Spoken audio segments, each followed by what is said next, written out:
Welcome aboard, comrades, to another update of HBG's Operation Barbarossa. This is turn 6, which is March and April of 1942, and the Soviets go first. We have won the initiative at the end of February, and it's sunny weather, which has returned to normal. We have yet to experience the rain and the mud. So basically, because of the initiative roll at the end of turn 5, the Soviets got to go twice before the Axis players, before Flak 88 got to go. So another series, basically, it was rinse, repeat, and rinse again. So we did harassing fire up here. Basically cut down their infantry stack to just a couple. Didn't get metal, but we got pretty close. And we reinforced Leningrad with more artillery. So now we have 12 first strike artillery. We bought a couple more infantry, and we bought an AA. So we get 4 shots at every aircraft that comes in with our 4. Hopefully, dissuading him from sending his air fleet into our Leningrad holdout. Up here in the north, now that he shifted most of his forces, we did some airstrikes in 2 zones, trying to kill his garrison infantry to free up these zones for partisans, unless he reinforces. We also had more partisan activity, and in Nebel, we had our first successful partisan spread, if you will. I think I explained earlier that we went through the logic of after 2 turns you get 2 partisans, and then it becomes an infantry and you get control. But like Talonen, which was the zone that made us realize that won't work in this game because of supply, that this zone is surrounded by the enemy, out of supply, and the infantry would just surrender. So how do we keep the partisans active, and what can they do?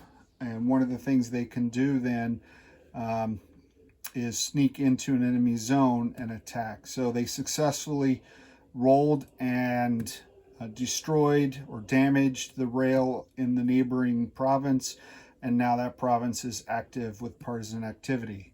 So it doesn't trigger combat. We're thinking of it in this experiment, partisans as subs and infantry as destroyers. So he can use this infantry to hunt down and pursue the partisans and then bring in other units, but he couldn't, for example, send aircraft after these guys or anything other than an infantry unit for each partisan to hunt them down. Okay, so that's how we're playing it, and I have fun having fun spreading it out. But that was the only success. Our attempt again at Vilna to kill his truck and damage his infantry that are sitting here at off the border of Smolensk, that did not work for us. In the center, these partisans tried to strike down, unsuccessful. We're not able to spread like we did in Nebel, which is unfortunate, because we wanted to spread then into the city and hopefully attack that airbase. Down here in the extreme south, I had initially thought, well, great, I'll just repeat my tactical bombers after these trains, the bridge, and I'll send my medium bomber after his supplies. But Sevastopol did not have any supplies. There's no depot there.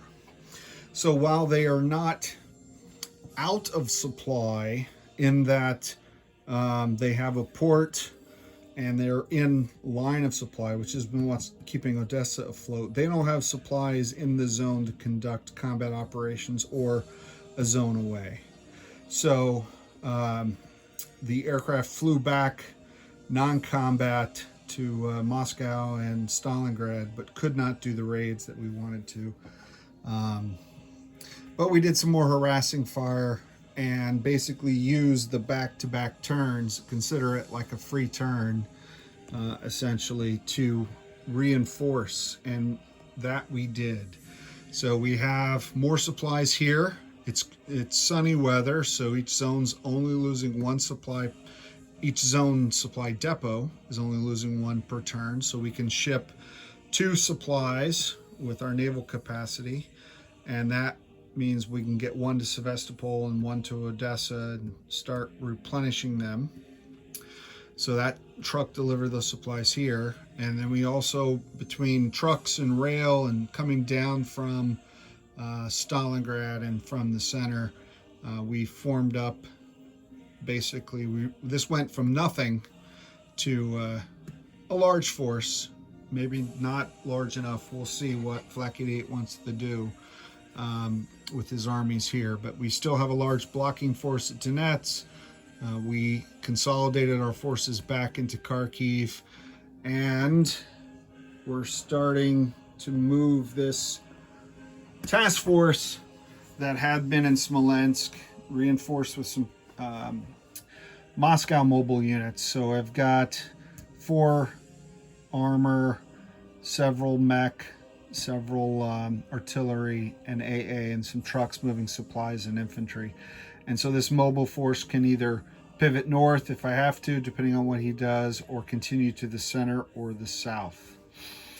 The other thing that happened this turn, since we're in turn 6, the Guards tank moved from the Lend-Lease zone down, and then the next turn bought another Guards tank. So this, whereas regular armor attack and defend at a 7, I believe these are at, I want to say 8 or 9. Let me just confirm that for you. I should have known. It's 8. So it's 1 better, but it also takes 2 hits to destroy. So if I have 3 of them, it's like battleships, you know, each one could take 1 hit, and I don't have to lose any units. I don't lose any combat power. But I do have to pay to repair them, but I repair them where they are, as opposed to build them from scratch and start them all the way in the back. So I've got a couple in the north, and then the Siberian reinforcements have finally arrived, and I got 40 here. So I bought a couple more armor and then paired mech and artillery. So that was the reinforcements. They're going to start coming in through Stalingrad, and 1 or 2 more turns of that, and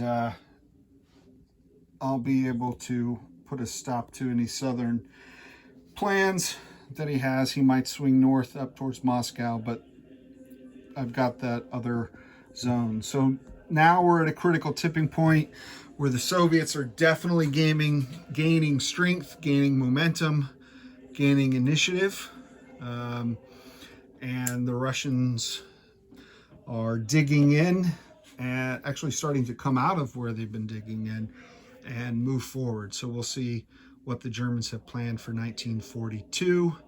What does Flak 88 want to do? And he'll be rolling for combat initiative for the next turn, as well as weather. At the start of turn 8, the combat initiative rolls change, but we'll talk about that when we get there. And with that, back-to-back Soviet turns.